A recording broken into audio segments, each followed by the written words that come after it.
காஞ்சி மண்ணின் வீர தமிழ்ச்சி தோழர் செங்கடிக்கு என்னுடைய செம்மாந்த வீர வணக்கத்தை தெரிவித்துக் கொண்டு, காஞ்சி மண்ணிலே ஒடுக்கப்பட்ட மக்களின் உரிமைக்காக காஞ்சி மக்கள் மன்றம் என்ற அமைப்பை நிறுவி மக்களின் உரிமைக்காகவும் அவர்களை அரசியலில் மேம்படுத்துவதற்காகவும் களமாடிக்கொண்டிருக்கின்ற மக்கள் மன்றத்தின் ஒருங்கிணைப்பாளர் பெரும் மதிப்புக்கும் மரியாதைக்குரிய அக்கா மகேஷ் அவர்களே, எங்களை எல்லாம் அரசியல் படித்துக் கொண்டிருக்கின்ற மக்கள் மன்றத்தின் ஒருங்கிணைப்பாளர் எமது அரியாசான் மதிப்புக்குரிய தோழர் ஜெசி அவர்களே, இந்த பாசிச பாஜகவை விரட்டுவோம், புதிய ஜனநாயகத்தை கட்டமைப்போம் என்ற பொதுக்கூட்டத்திற்கு வருகை தந்து சிறப்புரை ஆற்ற இருக்கின்ற விடுதலை சிறுத்தை கட்சியின் தலைவர் எழுச்சி தமிழர் அண்ணன் திருமா அவர்களே,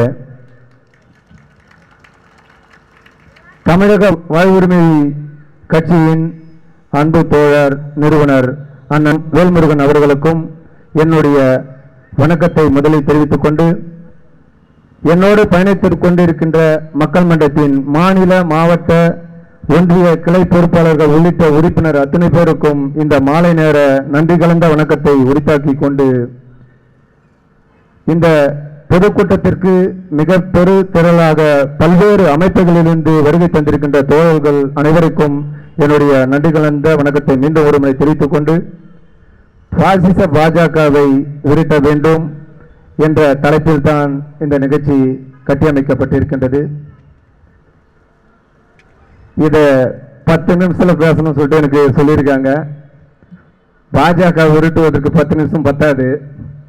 ஏன்னா நமக்கு ஏற்கப்பட்ட கொடுமைகள் அவர்களுக்கும் நமக்கான போர், கருத்து போர் 2000 ஆண்டுகளுக்கான பகையது. இன்றைக்கு இங்கு எங்கு பார்த்தாலும் கருநிறை தலைகள், தலையில் கூட எண்ணெய் வைக்க முடியாத நிலைமைக்கு இன்றைக்கு பழங்குடி மக்கள் இருப்பதற்கு முக்கிய காரணமே யார் என்றால் இந்த பாசிச பாஜக கும்பல் தான். இதுக்கான ஒரு வரலாற்றை நாம இன்னைக்கு 2024 இருக்கோம். 2000 வருஷத்துக்கு முன்னாடி போனதான் தெரியும். நாம யாருன்னா பேசணும் வச்சுங்க, பிரிவினைவாதின்னு சொல்றாங்க. ஆனா இந்த 2000 வருடங்களுக்கு முன்பாகவே ஒட்டுமொத்த மனித சமூகத்தையும் அங்குலம் அங்குலமாக சாதி என்ற பெயரில் பிரித்து உழைக்காமல் சோறு தின்னும் கூட்டம் தான் இந்த சனாதன கூட்டங்கள். அந்த கூட்டத்தை தோலுறுத்தி காமிச்சு கொண்டிருக்கிறது மக்கள் மன்றம். ஏன் நாம குறிப்பா இந்த பாசிச பாஜகவை குறித்து பேச வேண்டிய தேவை இருக்கு அப்படின்னு பார்த்தா, முக்கியமா நமக்கு அடிப்படை உரிமைகள் கூட இன்றைக்கு ஈஸியா கிடைச்சிருது. ஆனா இவர்கள்கிட்ட இருந்து ஏன் நம்ம விடுதலை பெறணும்னா, நமக்கான கல்வியை கொடுக்க கூடாது என்று சொன்னவங்க தான் இவங்க. அதனாலதான் இந்த எண்ணெய் வைக்காத கூட்டமே. இதை புரிஞ்சுக்கணும். அதாவது கல்வியை கொடுத்து விட்டால் நம்மளுடைய தேவை எல்லாமே கிடைச்சிரும். கல்வி கிடைச்சா நம்ம கேள்வி கேட்போம், கேள்வி கேட்டா நமக்கான உரிமை கிடைக்கும். அதனால கல்வி கொடுக்கூடாதுன்றது தான். அப்போ மனுநீதி ஆட்சி காலகட்டத்தில் சாதியா பிரிக்கப்படுற ஒரு கட்டமைப்பு உருவாகும் போது நமக்கான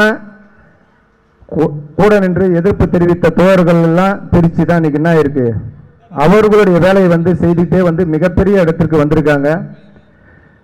நம்மை ஒன்று சேர விடாமல் சாதிகளாகவும் கூறுகளாகவும் பிரித்து நமக்கான உரிமைகளை மறுத்து கொண்டே இருப்பது தான் இன்னைக்கு கொடுக்கக்கூடிய சட்டங்கள் கூட அதுதான். ஏன் பாஜக அவ்வளோ கடுமையா இருக்குன்னா, சனாதானத்தின் பிள்ளை தான் இவங்களாம் எல்லாமே. அதாவது வளர்ப்பு பிள்ளையா இன்னைக்கு மோடி இருக்கிறாரு, அதுக்கு தாய் அமைப்பு RSS இருக்கு. அவங்க சொல்ற வேலையை தான் என்ன பண்ணிட்டு இருக்கு இன்னைக்கு இந்த ஐயா மோடி அவர் செஞ்சுட்டே இருக்காரு. அவர் ஒருபோதும் நமக்காக செய்யக்கூடியவர் அல்ல என்பதை உழைக்கும் மக்களாகிய நாம புரிஞ்சுக்கணும். அதை புரியாதவர்களும் உனக்கு வீடு கட்டி தரேன், லோன் கொடுக்குறேன் இப்படி சொல்லிட்டு தான் இந்த பாஜக கும்பல் கிராமங்களில் ஒரு கொடி ஏற்றிட்டு நம்மளை என்னமோ இவங்க என்னமோ கொடுக்குற மாதிரின்றாங்க. நமக்கு படித்தவங்களே இவங்க தான், இதை புரிஞ்சுக்கணும். நமக்கான உரிமையை படித்தவங்களே இவங்க தான்றதை புரிஞ்சுக்கணும். இன்னைக்கு வந்து நமக்கு உரிமைகள் கிடைக்கப்பட்டிருக்கு அப்படின்னா சும்மா ஏதோ வரல. 2000 வருடத்துக்கு முன்பாகவே புத்தர் தோன்றினார். அதுக்கப்புறமேல்பட்டு வைகுண்டர், அயோத்திதாச பண்டிதர், தாத்தா ரெட்டமலை சீனிவாசன் இவர்களுடைய போராட்டங்கள் வந்து தொடர்ந்தன் விளைவாக தான் நாம ஒரு படியாவது மேலேற இருக்கிறோம். அதை வந்து இன்னைக்கு வந்து பல இயக்கங்களும் வந்து கையில் எடுத்திருக்கு. இதில் குறிப்பாக வந்து இந்த பாஜகவை எதிர்ப்பதில் வந்து காஞ்சி மக்கள் மன்றம் வந்து விடாபிடியாக வந்து இருந்துக்கிட்டே இருக்கு. அவர்களுடைய சூழ்ச்சிகளை வந்து நாங்கள் வீதிக்கு வீதி வந்து போராட்டத்தின் வாயிலாக தெரிவித்துக் கொண்டே இருக்கிறோம். மக்கள்கிட்ட எடுத்துட்டு போயிட்டே இருக்கிறதுல வந்து அக்கா மகேஷ் அவர்கள் வந்து விடாமல் செஞ்சுட்டே இருப்பாங்க. எங்களை வந்து அப்படி ஸ்பிரிக்டாக வச்சுட்டு இருக்கவங்க, அவங்களுடைய உழைப்பு தான் இன்னைக்கு இவ்வளோ பெரிய திரளான கூட்டம். இங்கே இருக்கக்கூடிய இளைஞர்கள் கிட்ட நீங்கள் போய் ஒரு அரசியலை கற்றுக்கணும்னா இங்கே தான் கற்றுக்கணும். இங்கே யாரும் வந்து ஏதோ காசு கொடுத்த கூட்டம் அல்ல. ஏற்கனவே அக்கா வந்து குறிப்பிட்டு பேசியிருந்தாங்க. அவரவர்கள் சொந்த உழைப்பில் தான் வந்திருக்காங்க. குறைந்த கூலி பெறுபவர்கள் தான். ஆனால் நாம் இந்த நேரத்தில் ஒன்று கூடவில்லை என்றால் 24 தேர்தலை ரொம்ப ஏமாற்றி என்ன பண்ணிடுவார், மறுபடியும் இந்த மோடி வந்துட்டாருன்னு வச்சுங்களேன். ஏற்கனவே வந்து இவங்க திட்டமிட்டபடி புதிய கல்விக் கொள்கை திட்டம் என்ற பெயரில் 3ஆம் வகுப்பு, 5ஆம் வகுப்பு, 8ஆம் வகுப்பு என்ற பொது தேர்வு வச்சு நம்ம பிள்ளைகள்லாம் வரக்கூடாதுன்னு சொல்லிட்டு சூழ்ச்சி பண்ணிட்டு இருக்காங்க. இவங்க 24 தேர்தலில் வெற்றி பெற்றால் அடுத்த தலைமுறை இல்லாமல் போயிடும்.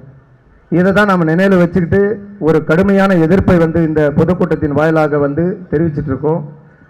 இந்த பொதுக்கூட்டத்திற்கு வருகை தந்திருக்கின்ற மக்கள் மன்றத்தின் தோழர்கள் அனைவருக்கும் மக்கள் மன்றத்தின் சார்பாக ஒரு நன்றி தெரிவித்துக் கொண்டு எனக்கு பேச வாய்ப்பு கொடுத்த தோழர்களுக்கு அனைவருக்கும் நன்றி கூறி முடித்துக் கொள்கிறேன். நன்றி, வணக்கம்.